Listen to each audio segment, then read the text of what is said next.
I gave her everything I had, not because I was foolish, but because I was a nurse for 38 years, and I knew what it looked like when someone was desperate. I knew the sound of it. I knew the weight of it. And when Priscilla came to me with tears running down her face and told me her mother was dying, every instinct I had, every professional reflex shaped across 4 decades of bedside care, told me she was telling the truth. She wasn't. Not a single word of it was true. Her mother was alive. Her mother was fine. Her mother was sitting in a comfortable house in Cebu, completely unaware that her own daughter had been using her name to empty a retired nurse out of £505,000. I'm 69 years old. I worked my entire life, and I handed it to a woman who understood me well enough to know exactly which door to knock on. I retired in the spring after my 38th year in the National Health Service. I had worked in palliative care for most of my career, end-of-life nursing, the kind that asks everything from you and gives back very little in material terms. You learn things in that work. You learn how grief moves through a family. You learn how to read a person's face when the fear is real. You learn the difference between someone who is performing sadness and someone who is actually drowning in it. Or at least I thought I had learned that difference. I told myself I had. I retired with that confidence intact, along with a modest pension, a flat in South London that I had long since paid off, and savings that had accumulated over a lifetime of careful, unglamorous living. I had never married. The work had always come first. By the time I stepped back from it, I was 67 years old, healthy enough, and entirely alone in a way that I had not let myself fully feel until the mornings became very quiet. A colleague of mine who had retired 2 years before me had gone to the Philippines for what he described as a slow month of travel, and had ended up staying much longer than planned. He told me the country was warm and cheap and full of kind people, and that he had never felt less invisible anywhere in the world. I did not entirely understand what he meant by invisible until I arrived in Cebu myself in early autumn of the year after my retirement. I was not looking for romance.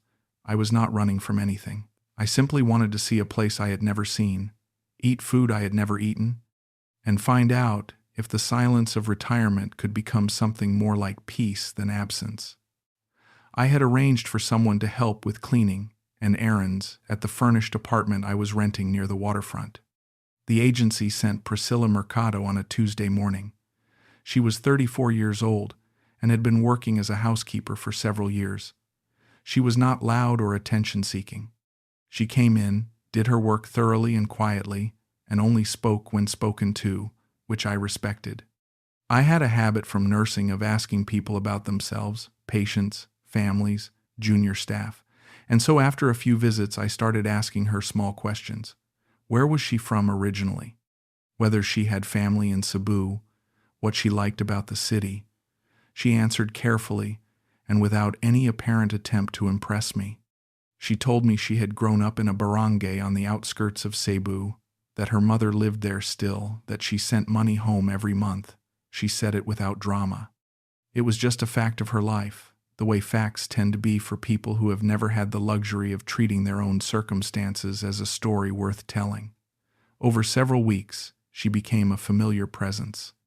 I looked forward to the days she came, not in any charged or complicated way at first, simply as you look forward to another person's company when you have been spending a great deal of time with your own thoughts.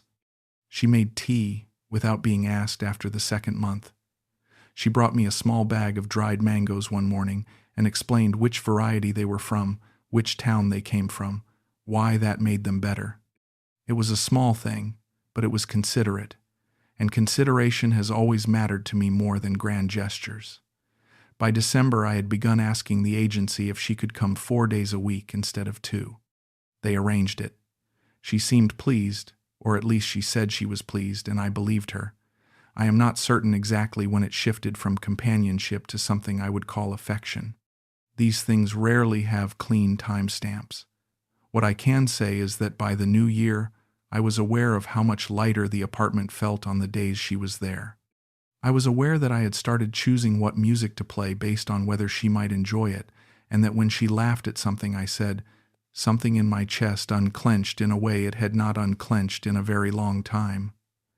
I had spent the better part of my adult life holding other people's pain. It had not left a great deal of room for my own needs to announce themselves. But they were there, it turned out. They had always been there. In February, she arrived one morning looking as though she had not slept. She set her bag down and went about her work without her usual quiet composure, and when I asked her directly what was wrong, she sat down at my kitchen table and told me that her mother had gone to the hospital the previous week. She said the doctors had found something.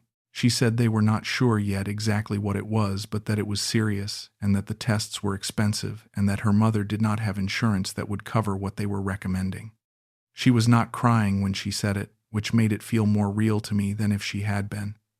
I had seen enough families in crisis to know that the ones who were most frightened were often the quietest. She told me the initial assessment and tests would cost around 85,000 pounds equivalent in Philippine pesos, and that she had been saving what she could, but that it was far beyond what she had. I asked her questions, clinical questions, the kind I had been asking for decades. What had the doctors found?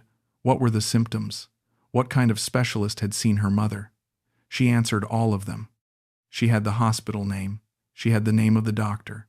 She had what sounded like a plausible description of the condition, a cardiac issue combined with suspected early-stage liver involvement. I processed what she told me the way I would have processed it in a ward consultation, and it sounded consistent and credible. And then I did what I would never have done if I had been on duty, rather than in the middle of my own loneliness and my own feelings for this woman who was sitting at my table trying not to show how frightened she was. I told her that would help.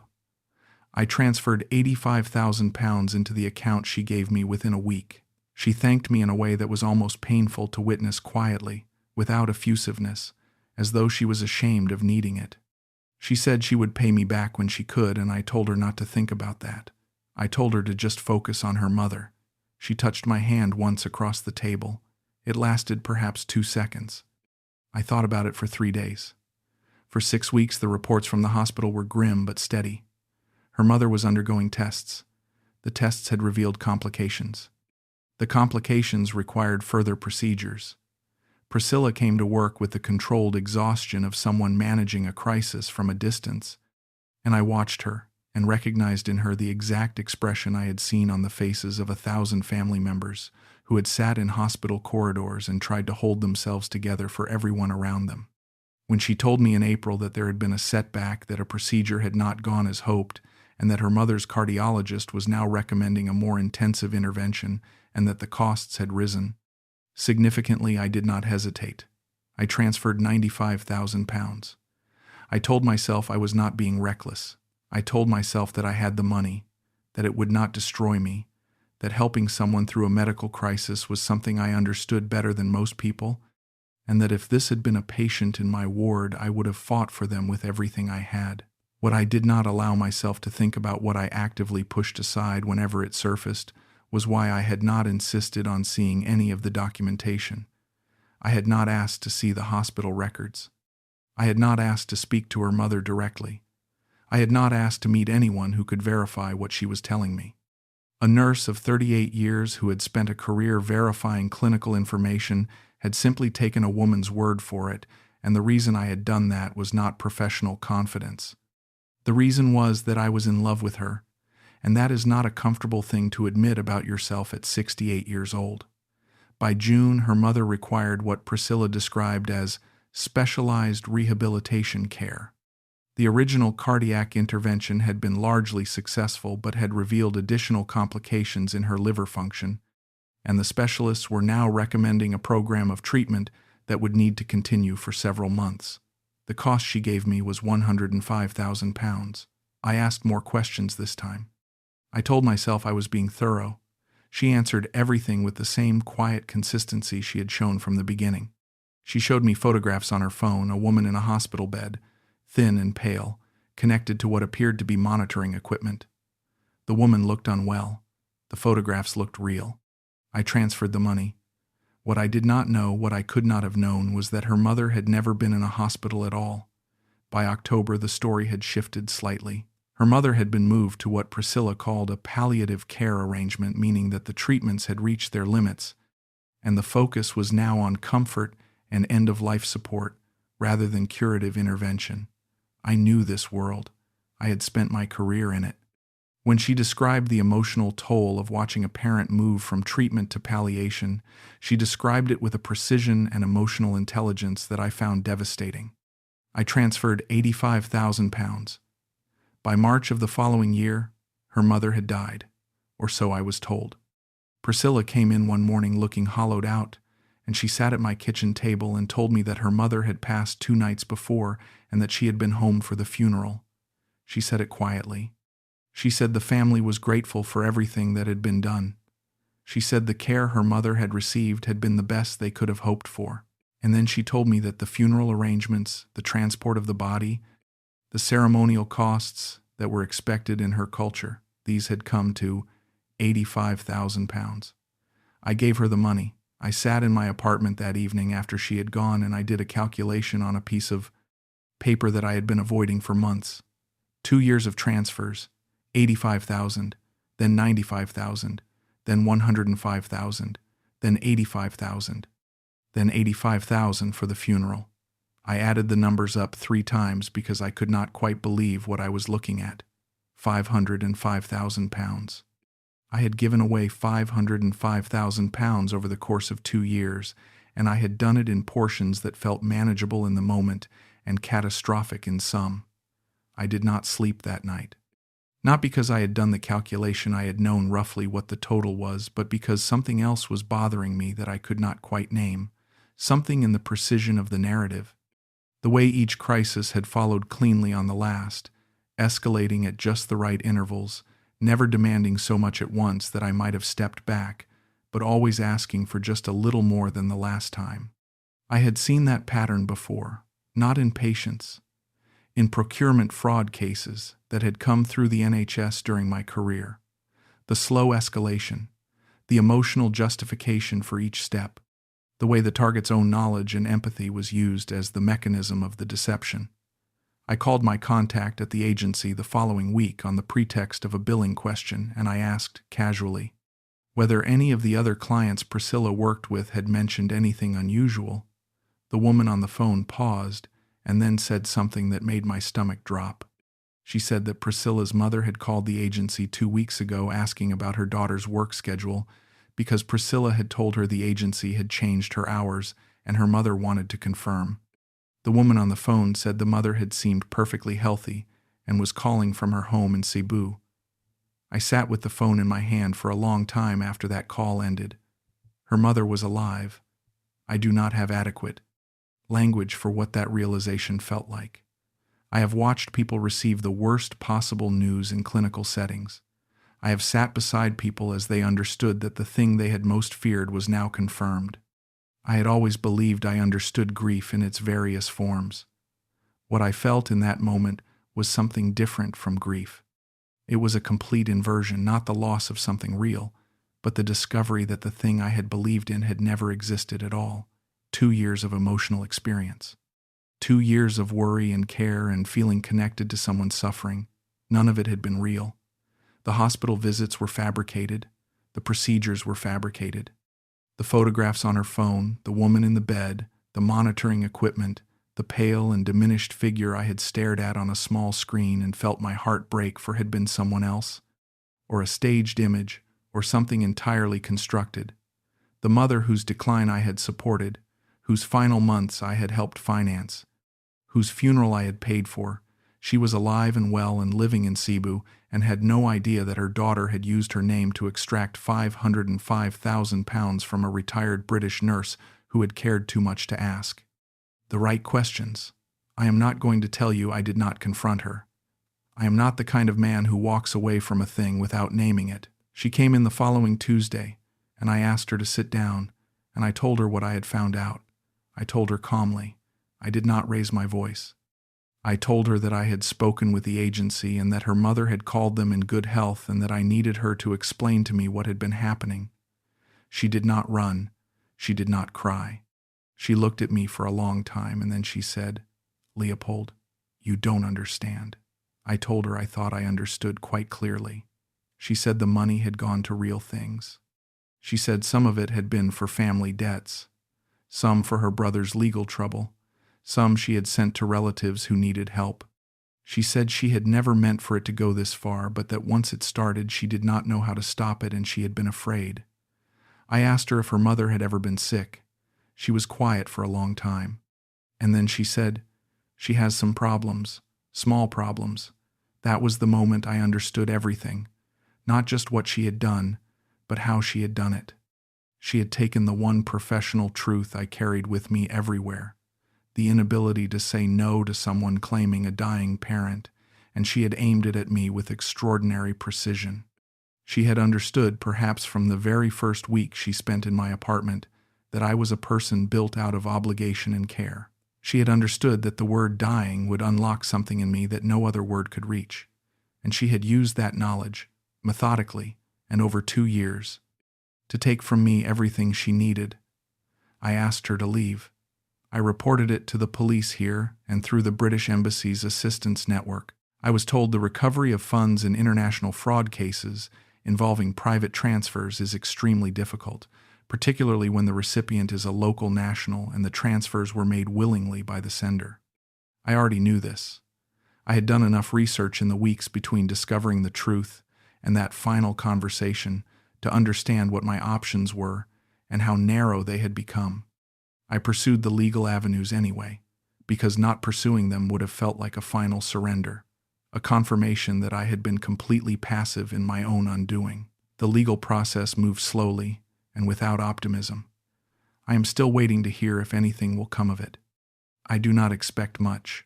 What I have had to sit with, and what no legal outcome could resolve, is the particular quality of this betrayal.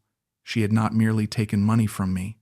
She had taken the very mechanism of my profession, the clinical empathy I had spent 4 decades developing, the capacity to recognize and respond to suffering, and turned it into a vulnerability. Every instinct that had made me a good nurse had also made me a perfect target. The knowledge I was most proud of, the part of myself I valued most highly, had been the door she walked straight through. I do not know how to feel about that cleanly. I have tried. There is a man I spoke to at the embassy who had gone through something broadly similar. He told me that the worst part was not the money but the doubt, the persistent corroding uncertainty about whether any of it had been real, whether she had ever felt anything, whether the moments that seemed genuine were genuinely genuine, or whether the entire performance had been deliberate from the first cup of tea. He said he still did not know, years later, and that the not knowing was its own kind of wound. I understand exactly what he means. I replay the 2 years, and I look for the seams. I look for the moments where I should have seen through the performance. And what I find, which is perhaps the hardest thing of all, is that I do not find them cleanly. There were moments that felt real. The day she brought those dried mangoes and explained where they came from, I cannot find the calculation in that. The way she laughed at my terrible attempts at Cebuano, I cannot locate the strategy in it. I do not know whether those moments were real and the fraud built around them, or whether they were part of the fraud from the beginning. I suspect I will never know. And I suspect she knows that the not knowing is something I will carry for the rest of my life. I am 69 years old, and I am not broke. The flat in London is still mine. The pension is still mine. I am not destitute. But I am diminished in a way that is not primarily financial, and I am trying to be honest with myself about that rather than hiding behind the more socially acceptable anger. I am not primarily angry at her. That surprises me when I examine it, but it is true. I am something closer to grief-stricken for the version of myself that sat at that kitchen table and felt, for the first time in years, that someone was present with me. For the months I spent believing that the warmth between us was mutual and unperformed. For the professional identity I thought was my greatest strength and discovered was also my greatest exposure. I went home to London in the autumn. I did not want to stay in the apartment where it had all happened. I did not want to see the table she had sat at, or the chair where she had cried or performed crying. I still don't know, or the window where she used to stand and look out at the waterfront on Tuesday mornings while she waited for the kettle. I packed what I had brought with me, and I took a taxi to the airport, and I sat in the departure hall for 3 hours before my flight, and I thought about the 38 years I had spent in wards and corridors, doing a job that I believed had given me unusual insight into the human condition. I had been wrong about that, it turned out. Or not wrong, exactly, but incomplete. I had learned to read suffering in clinical settings where the stakes were medical, and the deception, when it happened, was usually obvious. I had not learned to read it in the context of my own need. That is a different kind of reading, and it requires a kind of skepticism. I had never turned on myself because I had never thought I needed to. I was the nurse. I was the one who read other people. The idea that I was simultaneously the most readable person in the room, that my own need was that visible, that legible, that exploitable, that is the education that cost me £505,000. I have a friend from my years in palliative care, a woman who retired 2 years before me and now lives in Edinburgh. I called her after I got back to London and I told her what had happened. She listened without interrupting, and then she said the most useful thing anyone has said to me about all of this. She said, "Leopold, you spent 40 years giving the best of yourself to people who were suffering. The fact that someone found a way to take advantage of that doesn't mean it was the wrong way to be. It means they were calculating and you weren't. That's not a character flaw. That's just a predator finding an opening." I have thought about that a great deal. I am not sure I entirely believe it yet, but I think it might be true. I think there is a version of this story where the lesson is that empathy is dangerous and should be rationed and protected, and I think that version of the story would be wrong. Not because empathy isn't dangerous, it clearly is, and I have the financial records to prove it, but because the alternative is to become someone I would not recognize and could not respect. I would rather be the man who was deceived than the man who could not be deceived because he had learned to feel nothing.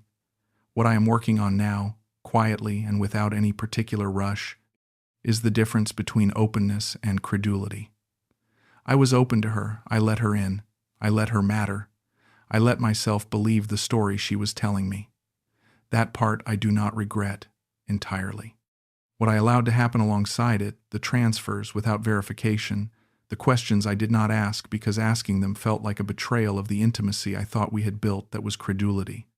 That was the part that cost me everything. And if I am honest about it, the reason I did not verify was not because I trusted her blindly. It was because I did not want to disturb something I needed too much. That is the real lesson, and it is not a comfortable one to sit with. I was lonely. I had been lonely for a long time without fully knowing it, and she had known it before I did. She had read it in me within the first few weeks, I suspect, and she had decided that this particular loneliness, in this particular man, with this particular professional history, was something she could use. And she was right. She used it completely. I am back in London now.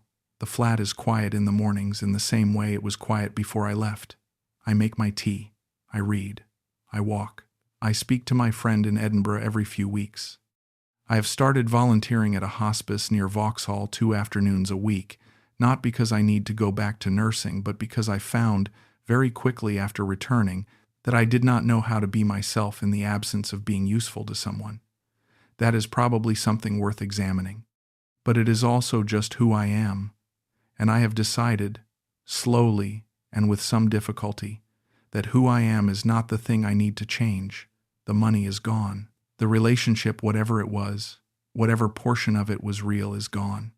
What I am left with is this: a quieter life, a clearer sense of my own needs and their vulnerabilities, and a profound wariness about the distance between feeling certain and being right. Those are not small things. They do not make up for £505,000, but they are real, and they are mine, and no one can take them back. I still think about the dried mangoes sometimes. I think about the Tuesday morning she brought them in and explained which town they came from and why that mattered. I don't know what to do with that memory. I don't know if it belongs in the column of things that were real or things that were performed. Maybe it doesn't matter. Maybe some things just are what they were in the moment they happened, regardless of what surrounded them. I was a man who had spent his life in the business of endings. Perhaps the one thing I should have learned from all of it is that not everything that mattered was also true, and not everything that was true was also kind, and that the distance between those two things is where most of us spend our lives trying to find our footing. I am still finding mine, but I am standing.